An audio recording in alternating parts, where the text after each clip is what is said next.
Good afternoon, everyone. My name is Nick Migliori, Chair of Runnymede Healthcare Center, and I would like to bring greetings on behalf of the Board of Directors and welcome everyone here today. I have the distinct pleasure of introducing our honorable guests who are seated here behind me, beside me as well, and I'm going to read out the names so that everybody's aware. Of course, the Honorable Doug Ford, Premier of Ontario, the Honorable Christine Elliott, Deputy Premier of Ontario, Minister of Health, the Honorable Sylvia Jones, Solicitor General of Ontario, Honorable Michael Tobolo, Associate Minister of Mental Health and Addictions, His Worship John Tory, Mayor of Toronto, Arif Virani, Member of Parliament for Parkdale High Park, Nando Iannicca, Peel Regional Chair, Connie Dejak, President CEO of Runnymede Healthcare Center, James Raymer, Chief of Toronto Police, Matthew Pegg, Chief of Toronto Fire Services, Thomas Carrick, Commissioner of the Ontario Provincial Police, Darryl Wilton, President of the Ontario Paramedic Association, Nish Durapa, Chief of Peel Regional Police, Darren Ritzi, Chief of Mississauga Fire Services, Paul Raftis, Chief of Toronto Paramedic Services, Rob Grimwood, President of the Ontario Association of Fire Chiefs, Carmen Santoro, President of the Ontario Professional Firefighters Association, John Reed, President of the Toronto Police Association, Mark Baxter, President, Police Association of Ontario, Jason Wheatley, Ontario Representative for the Canadian Association of Fire Chiefs National Advisory Council, Carmine Nigro, Board Member of Runnymede Healthcare Center as well. At this moment, I'm going to introduce our President CEO and ask her to come to the podium to address everyone. Thank you, Connie. Well, thank you. We also had a late addition. Somebody's schedule eased up, and so Christine Hargarth could join us. So Christine, thank you so much for making us a priority and coming here today. Thank you. Well, I feel safe. I'm feeling very safe in this little space right here. So thank you so much for joining us today. For those of you who don't know me, and as Nick has said, my name is Connie Dejak. I am the President and CEO of Runnymede Healthcare Center, and I want to welcome you here today and extend a very special welcome to our delegates, those on stage, and all of our special guests seated in front of us here. They're here for one reason only, and that is you. I'd like to begin by recognizing the Honorable Premier of Ontario, Doug Ford. So please give him a round of applause, please. Show him some love. I haven't seen a lot of love lately. Let's do it. You know, Premier, you have been our biggest champion. Your commitment to this comprehensive vision was critical to its success. Your ability to recognize the urgency and need for development of this project is commendable. It will have a profound impact on the lives of first responders and their families for generations to come. Your involvement clearly demonstrates your commitment to first responders, and because of you, this vision has become a reality. Thank you, Premier. Along with your commitment, I must also commend the Honourable Solicitor General Sylvia Jones, who committed to her support to this project as soon as she became aware of it. And every time she called me on her way into work to give me my to-do list or to ask what her to-do list was, I literally stood up, like literally, so to take the call. Minister, you will always be my general. Thank you for your support. Honourable Deputy Premier Christine Elliott, honestly, it would not have happened without you. Thank you for recognizing the need to support and approve the planning for this program under the Ministry of Health.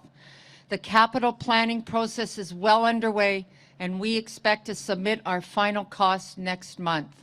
Your ministry has supported us and committed to its success. Thank you.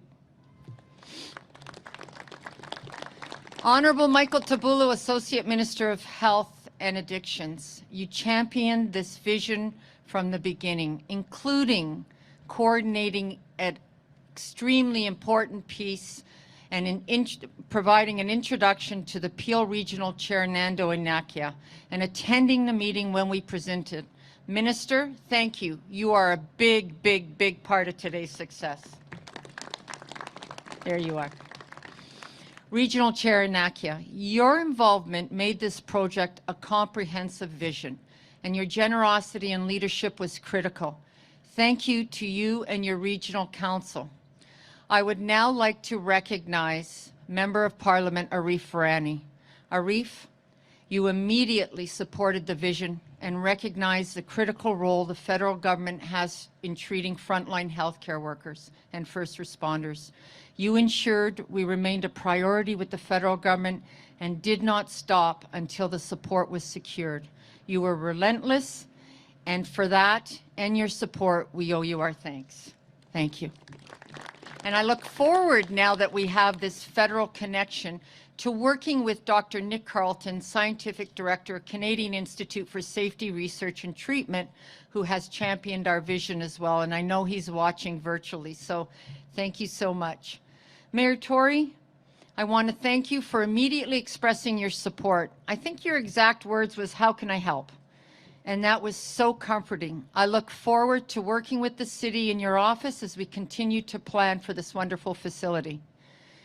And now I would like to recognize 3 individuals who are very well known to each and every one of the first responders here today, but may not be known to the others.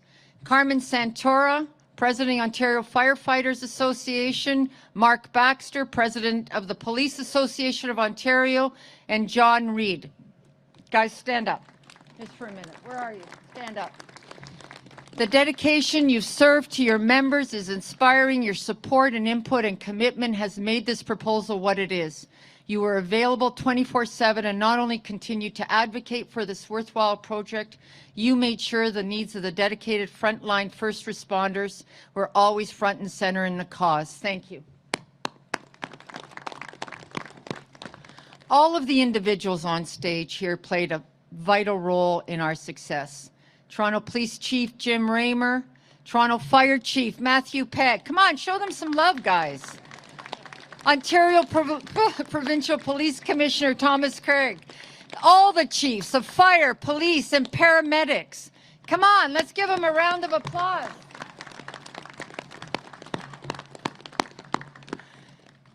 Without your support, never would happen. So thank you so much. We also have, scroll down, we also have some very important people here. You met Nick Migliori, who first opened up. We have Dr. Fabio Varlesi and Carmine Nigro. They're all sitting on the board. They're all our biggest supporters. They have been here since day one, and I want to thank them for their commitment and their support. Thank you. As leaders in rehabilitation, Runnymede recognizes the importance of helping others achieve their fullest potential. Today, we are bringing forward a plan to create a first-of-its-kind dedicated PTSI Center of Excellence for First Responders and Frontline Healthcare Workers. This comprehensive vision will build a better long-term strategy to wellness for first responders and healthcare providers. Together, we will break down stigma and provide greater access to a full continuum of care and treatment, ranging from assessment, intensive treatment, return to work, emphasis on prevention, and early intervention. We will rely on the best research evidence to directly inform supports for first responders at risk and suffering from PTSI. Most importantly, first responders will continue to be making decisions into the program planning, which will be key to our success. The Wellness Center in Caledon will provide inpatient treatment for PTSI in a residential setting, allowing timely access to care when needed. And completing the full continuum of wellness will be an integrated digital platform providing 24/7 access to vital care and support. Back to work, back to life, serving those who have proudly served us.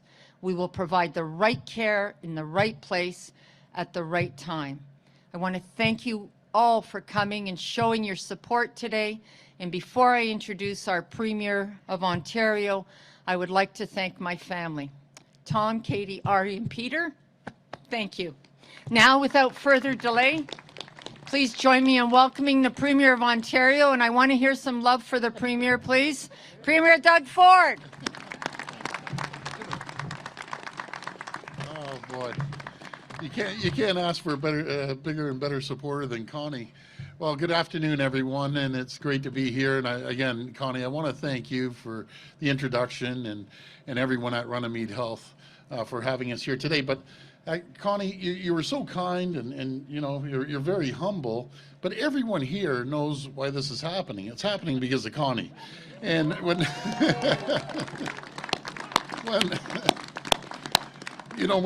when Connie calls you, you just don't say no. You say, yes, how can I help you? And yes, we're going to make it happen. So thank you. Really appreciate it, Connie. This is an incredible group of people standing with us, and it's a privilege to be here with you. And I'm so pleased to be joined by some all-star members of my team, and I know you've mentioned, I'm going to mention them again, Minister Tobolo, Jones, Elliott, and MPP Hogarth. I want to also thank my good friend, Mayor Tory. You know, Mayor, you've been a great partner. You've collaborated and cooperated over a number of years, especially through the pandemic. And for that, I thank you. And also for that, you'll always be my second favorite mayor of Toronto, always. So thank you. And that's a compliment, too. So, and my federal counterparts, too, and the Peel Regional Chair, Nando, you're my favorite chair, and I'm not shy to say that. You're always there to support. And this is a great example when three levels of government come together. There's nothing that we can't do. So thank you for everything you're doing. I also, with a commitment to our Ontario's first responders, I've said from day one, you're all absolute champions. And I want to thank especially all of the service women and men who are here today for a historic announcement, and it's really historic. Because throughout all of the challenges presented by COVID-19, our heroic first responders and frontline healthcare workers have continued to keep us all safe, and thank you for that. No matter if it's police officers, firefighters, EMS, correctional workers, emergency dispatch operators, frontline healthcare workers, everyone played such a critical role. These are the people that have always stood tall, no matter the danger to themselves. Their commitment is total. They put it all on the line every single day. But that selflessness, that heroism, it comes with a real cost. I've spoken before about the PTSI rates are rising every single day amongst frontline emergency personnel. I've talked about how first responders are 2 times more likely than the average person to develop PTSI on the job. I've also talked about our government's promise to help the people who take care of every Ontarian in our times of greatest need. And we must be there to help them when they need us. And so today, we're announcing that our government is investing $1 million in Runnymede Health Center's PTSI treatment and wellness program designed especially for first responders. This is the first facility of its kind anywhere in the country, and it will be a world-class venue dedicated solely to unique needs of these frontline heroes. Because we must recognize that their experiences and jobs require specialized treatment, and that they face exposure to traumatic events unique to their profession on a daily basis. We must do whatever we can to break the stigma that exists when it comes to their mental health. They must have a safe environment, staffed by professionals who understand them and who will deliver help with no judgment. And this center has been planned and developed with first responders at the table, including the respective associations, command, and frontline workers, not as patients, but as partners who are ensuring what is being delivered is what they need. The work that the team at Runnymede has done is absolutely phenomenal, and I'm so proud to be working alongside them because our government is fully committed to getting these heroes back to living the lives they want. We want them to be back at work and back to life. They have done so much for us, and we will make sure they know how grateful we are. Their commitment to us is beyond question, and we will always be there for them.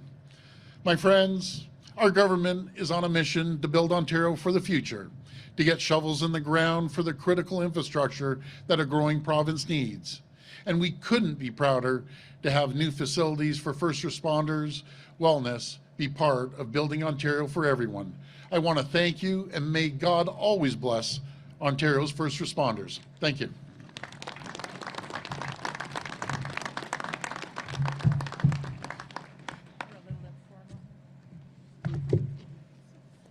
Said in my notes the Premier was to introduce me, but it would have taken so long for him to say all those good things that he had to say that in the interest of keeping the program on schedule, he just let me get up and introduce myself.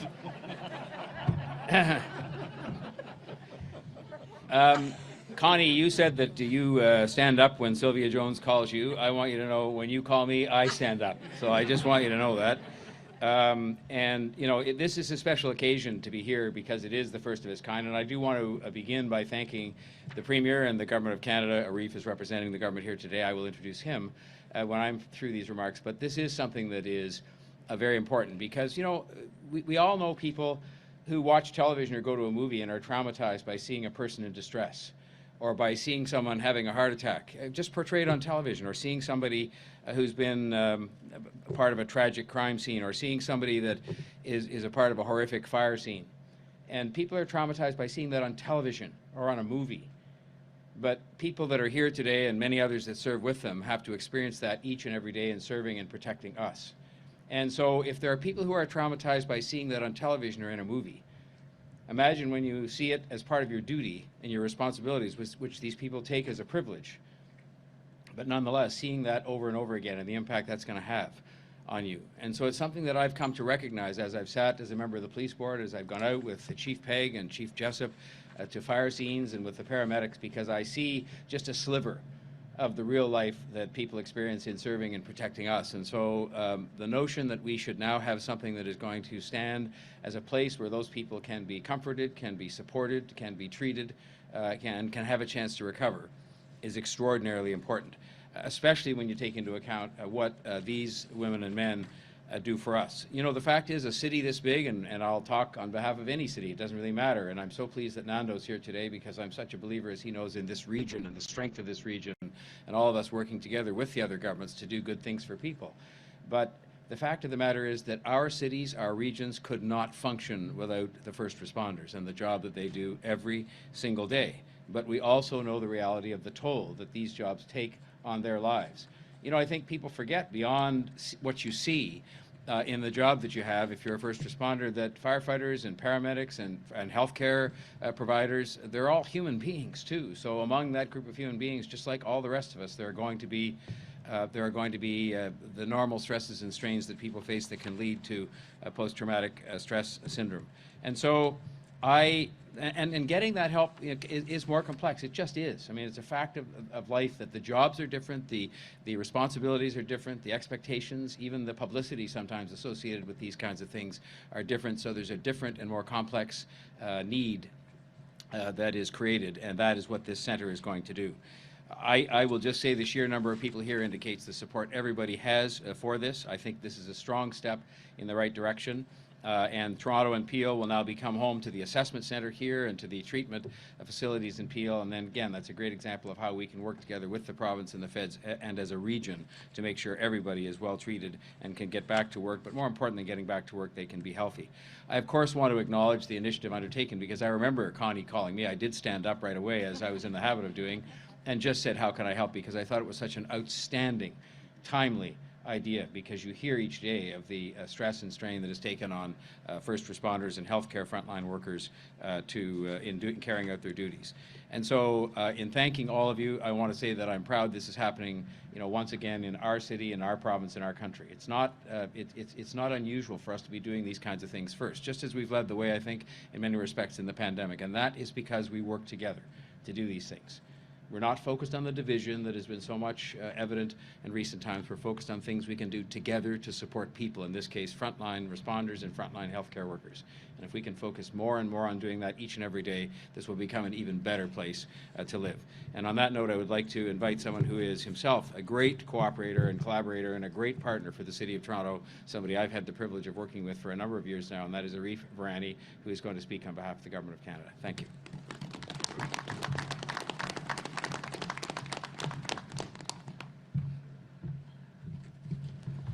I thought John was going to call me his second favorite MP or something like that, but I guess not. Thank you very much, Your Worship. Thank you, everyone, for having me here. Good afternoon. It's a pleasure to be here among such a distinguished set of people here up on this dais. So Premier, collected ministers, MP Hogarth, Your Worship, Connie, and I'm standing Connie, just so we're all standing Connie. It is really a distinct pleasure to be here. I'm happy also to welcome you here to the riding that I represent. This riding is called Parkdale High Park at the federal and the provincial level. It's the traditional territory of the Huron-Wendat, Haudenosaunee, Anishinaabe, and most recently the Mississaugas of the Credit. Je vais ajouter quelques petits mots en français comme député fédéral aussi, parce que c'est un grand plaisir d'être parmi vous autres pour cet événement spécial dirigé par Connie.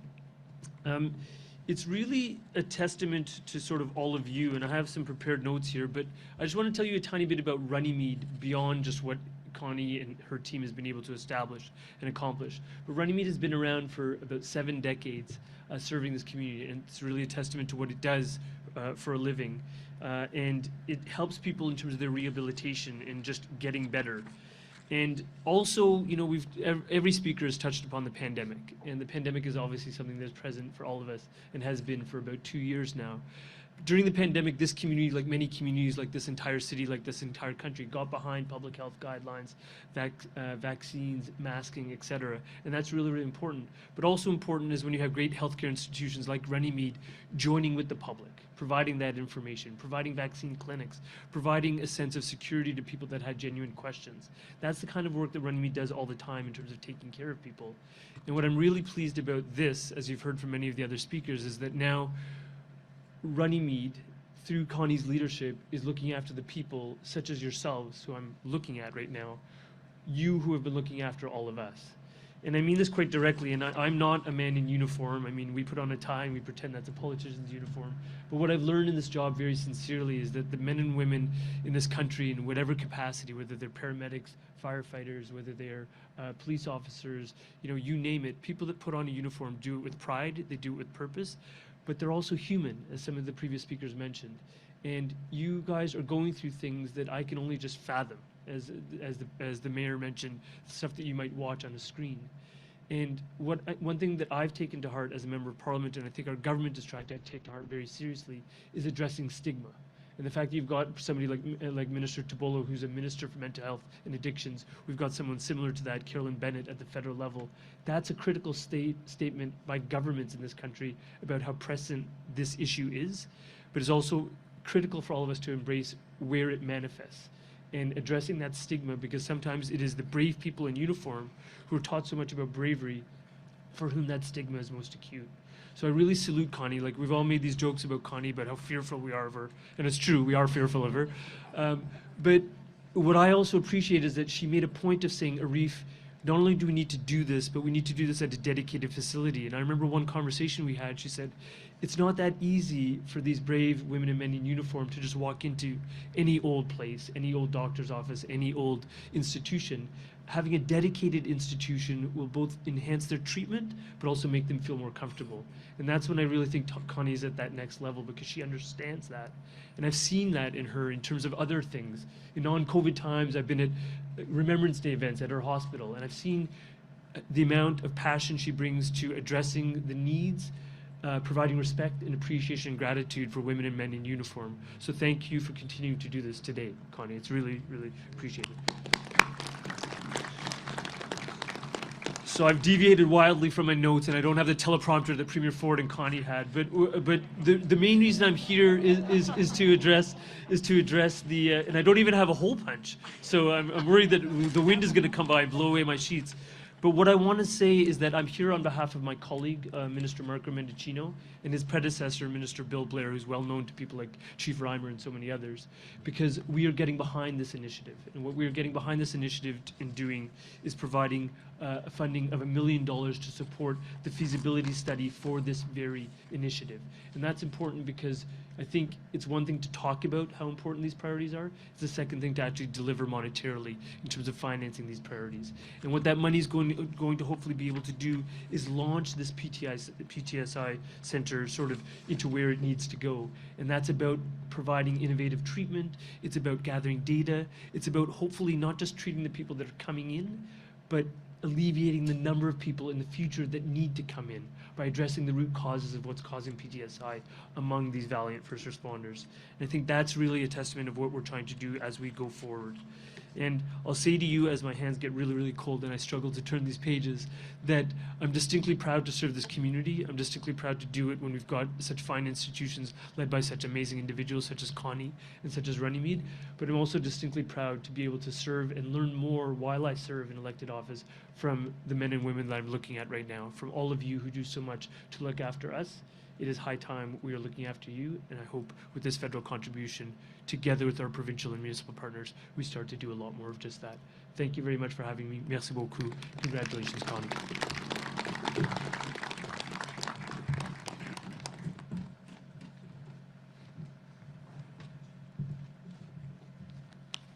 Well, thank you very much, everyone. I'm Nando Iannicca. I'm chair for the region of Peel, and it's a privilege to be here with the Fire Chief Reezy from Mississauga today, and also our Peel Regional Police Chief Nish Duriappa. Nish, thank you very much.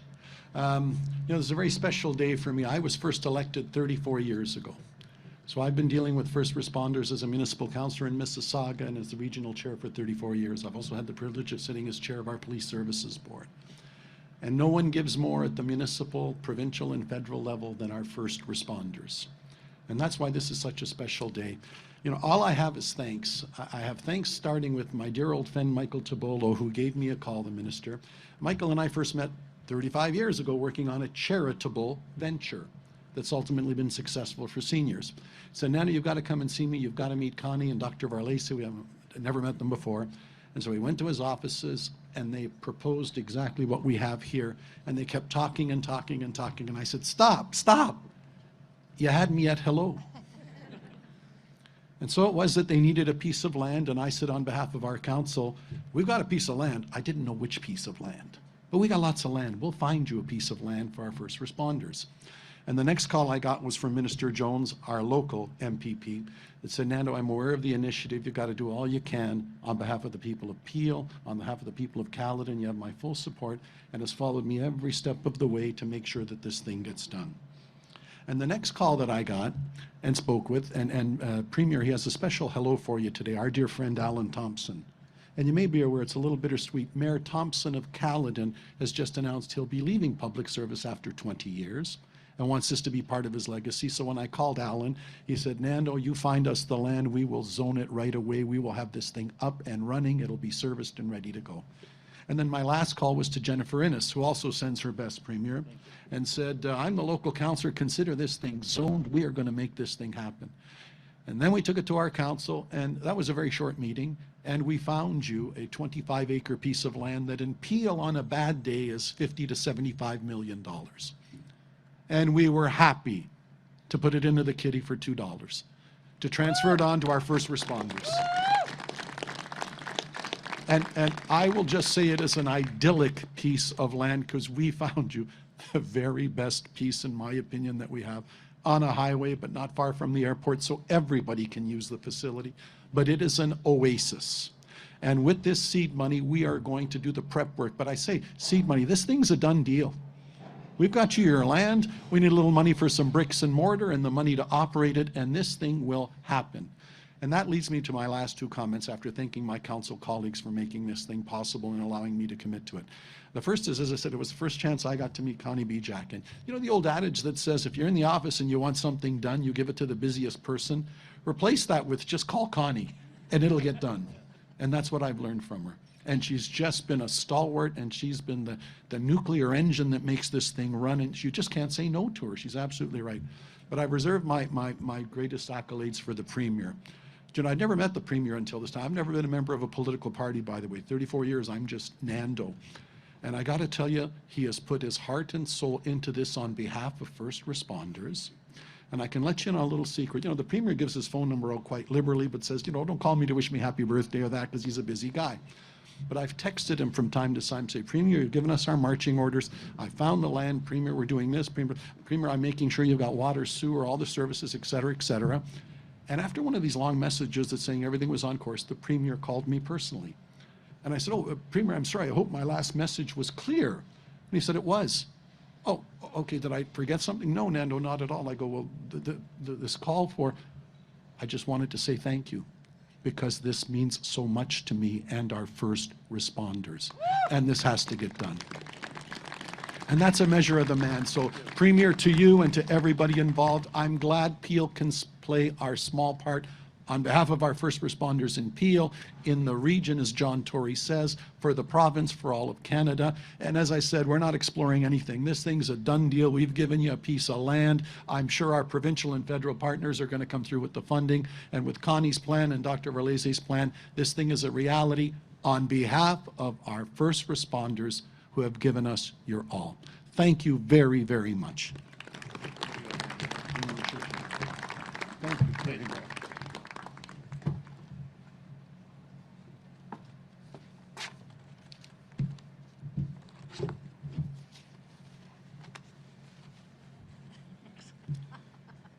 Premier Ford, first responders, honorable guests, good afternoon. My name is Carmine Nigro. I'm part of the board members of Runnymede Hospital.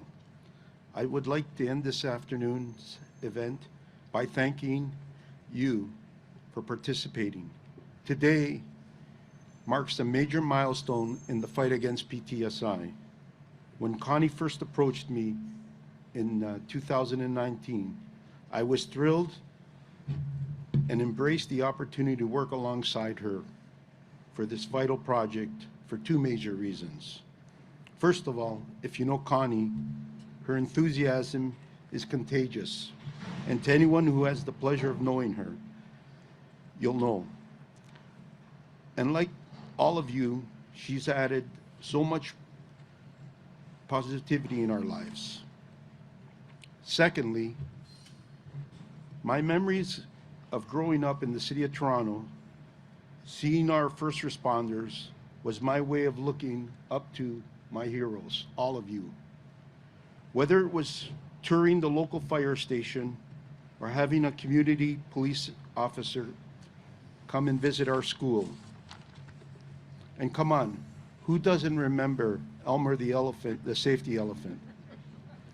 The concept of Elmer was to teach each of us how to stay safe, use common sense, stay away from strangers, plus many more things. Well, I didn't forget him, and I never will. My childhood, like an elephant, doesn't allow me to forget the good that all of you and your predecessors have done to keep this province safe. Like an elephant, I won't forget. All of you first responders are exposed to life's tragedies every single day.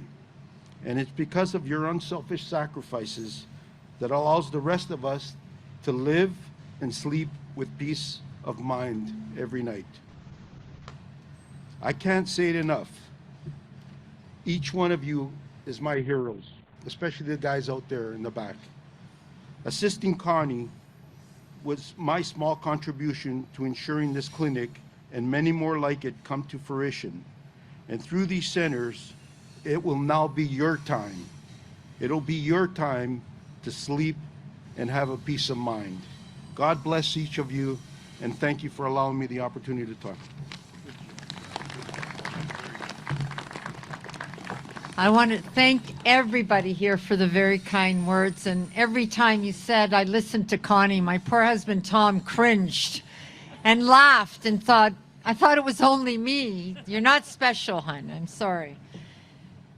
But I want to introduce you to the rendering over here, we think it's absolutely beautiful. It's going to add character to the community. Station 3434, as it will be known, will be our first responders center of excellence, and you're now standing on the site. Well, actually, we're on the parking lot, but over there will be the site where the treatments will be provided. So again, I want to thank you so very much for attending here today and supporting us, and thank all of you for supporting the cause, because together we will do it, and I'm convinced of that. Thank you.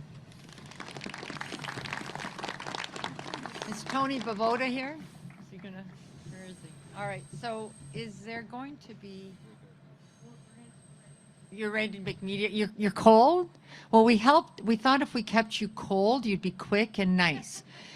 We're all a big happy family, so everybody play nice, everybody be nice. So we'll take some that's just me talking.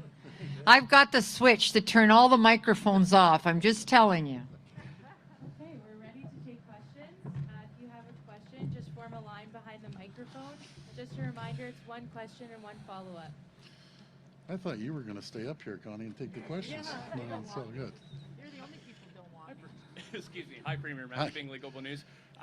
My question is on the Ottawa protests. When you were issuing the provincial state of emergency, you warned that everything was on the table, that vehicles could be seized and forfeited. That mic is getting louder. Now we're hearing that those vehicles are being returned. And I'm wondering on not only the deterrence factor for future protests, but as well as the message it sends to the people of Ottawa. Do you feel that this response is that strong, it follows through on that strong threat that you first promised?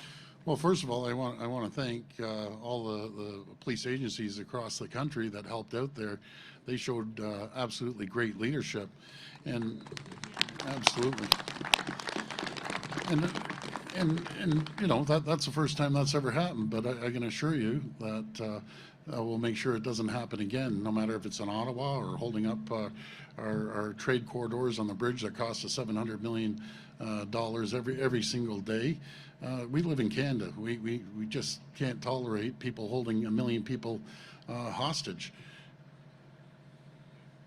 My follow-up is for a colleague. Sure. It has to deal with the deregulation of traditional Chinese medicine.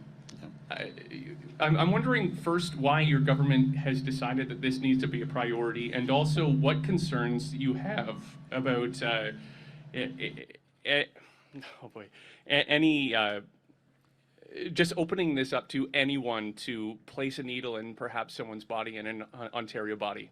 Before I pass it over to the Minister of Health, we inherited a broken system, and it really prevented anyone speaking Mandarin or Cantonese from really writing the exam in that. So we're trying to fix the problems that we inherited. I have a strong relationship with our Chinese community, I think the world of them, and we're out there just trying to fix the problem that, again, we heard from the community broadly right across Ontario. But I'll pass this over to our Minister of Health.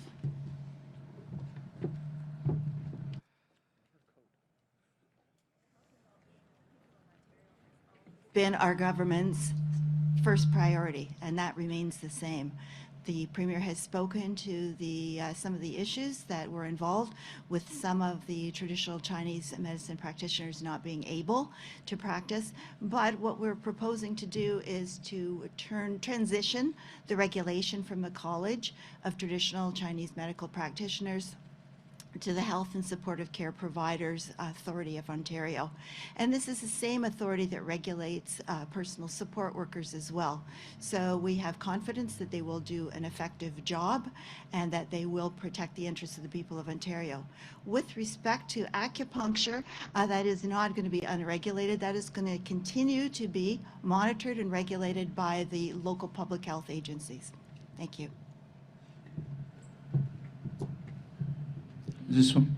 Oh, is the mic going to work for me? Yes, it seems like it is. Hi, Premier, and everyone else.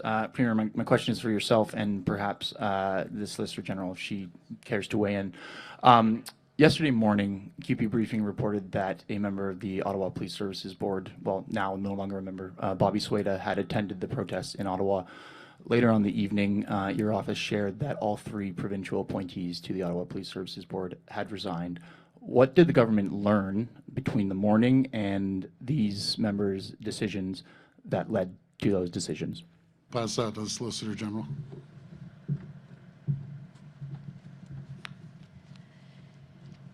Now, the illegal occupation in Ottawa was unprecedented in Ontario's history. It is why the City of Ottawa has chosen to take a new direction with their Police Services Board and their leadership. The Mayor has been working with us from the very beginning, and because the City of Ottawa has chosen to take a new direction with their Police Services Board, we accepted the resignation of the 3 provincial appointees. So we're working with the City of Ottawa. They're leading that new direction with an independent Police Services Board, and we will, in the coming days, have provincial appointees to make sure that the oversight that is so important for Police Services Boards continues. Thank you. I suppose I'll ask again, what did the government learn between yesterday morning and the evening that led to these members' resignations? And in the spirit of having a follow-up, which local MPP recommended that Bobby Sueda be appointed to this board originally? And I would appreciate if you could weigh in, Premier. Fair enough. There's approximately 3,500 appointments, and yes, do I have to sign off on it? I do, but do I dig into all 3,500? I don't. And I'll be able to get the answer on who recommended these. To tell you the truth, I didn't look into every single detail about that appointment, like I don't on the 3,500 appointments.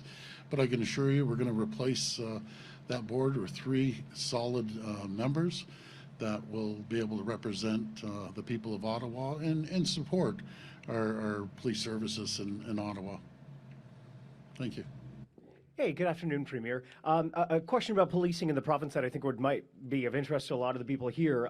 When the state of emergency was first enacted on February 11th, you said then, and you said multiple times, that you were going to turn those emergency orders into legislation. The state of emergency ended, I believe, last Wednesday. We haven't seen the legislation yet. Is your government still planning to turn it into legislation, and what are the complications in doing so? Well, Colin, we're looking into that. We're analyzing everything that happened. Again, this is the first time that's ever happened in our country, and there's a lot to review, and we'll be sitting down with our Solicitor General and other folks that were involved to come up with a plan. We just don't do it overnight after we drop the state of emergency. We'll come up with a proper plan, but we're going to make sure that there's a real deterrent for anyone to do this again. On another subject, the subject of masking. I think we ask you this every few days, and I think maybe we're getting closer to the answer. So you've said after March break, you've said sometime in March. Can you give us a date for when the masking policies will be finally lifted across Ontario? Sure. There isn't a person out there that I talk to that says they like these masks. That's first of all. But I always followed the health and science. I've always listened to the chief medical officer, and I'm going to continue to listen to him. And hopefully a recommendation will come over the next week or so, or a couple of weeks, and we'll take him up on that recommendation. Hopefully as soon as possible. Hi, Premier. Natalie Kalana from CBC. I'm offering this question on behalf of a colleague. Considering the average price in Toronto right now for detached homes is $2 million and supply isn't going to change anytime soon, what, if anything, can you do now to help with the price of housing?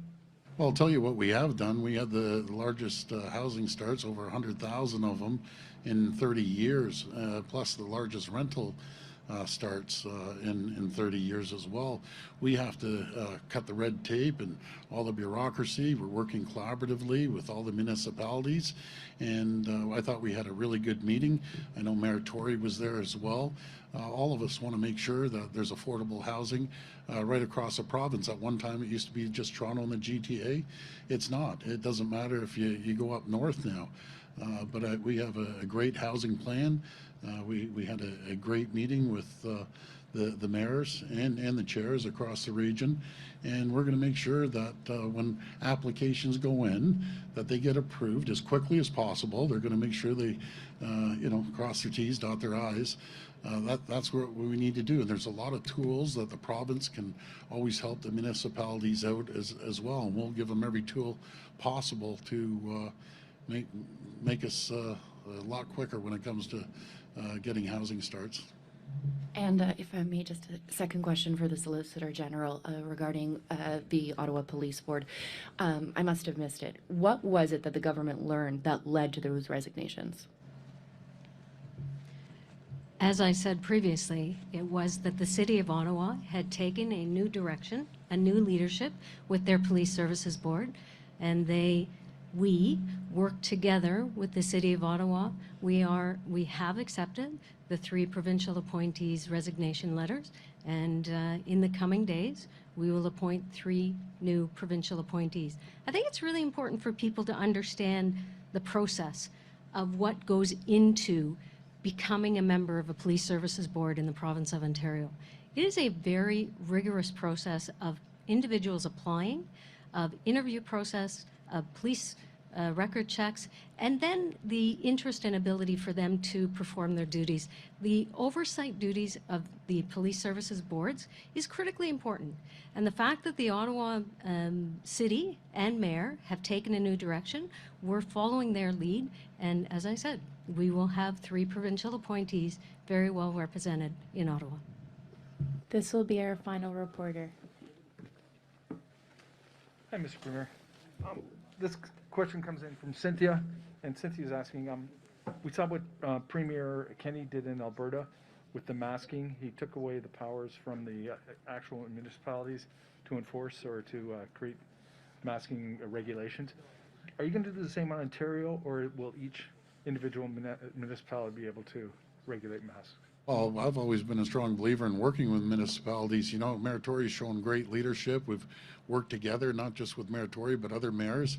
And it's all about working together and getting through this. And that's the reason I think Ontario as a whole, you know, we did pretty well, Jamie. And it's not about one person making a decision. It's about everyone making a decision, no matter if it's our frontline emergency service folks or working with the mayor and them working with the council, us working together through health, and the chief medical officer.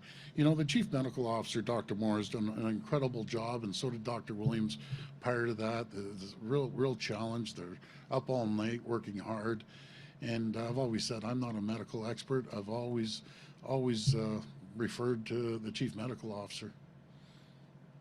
This next question is coming in from Allison Jones. It's about the new regulations about the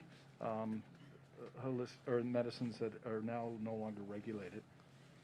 And hang on, I'm just pulling up her email right now, please. Why the departure from regulation of the traditional Chinese medicine and acupuncture? There's a lot of practitioners out there who are using it that are shocked as a result of this, and they say they weren't consulted.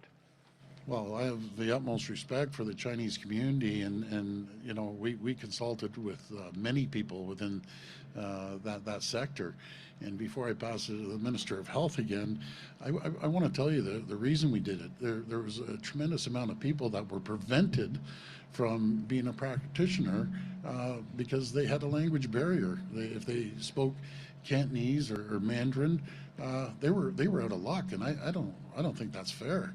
We're going to correct that problem. We're going to continue to consult with the Chinese community and people that practice traditional Chinese medicine, because it's important to that community. So we aren't going to change anything until we even further consult and listen to some of their concerns. Obviously, there's some concerns, and we'll make sure we correct it. One. Oh, sorry. Okay, go ahead. I think we've said what we were going to say. Yeah. Okay. Well, I just want to thank our first responders again. Thank you so much, everyone.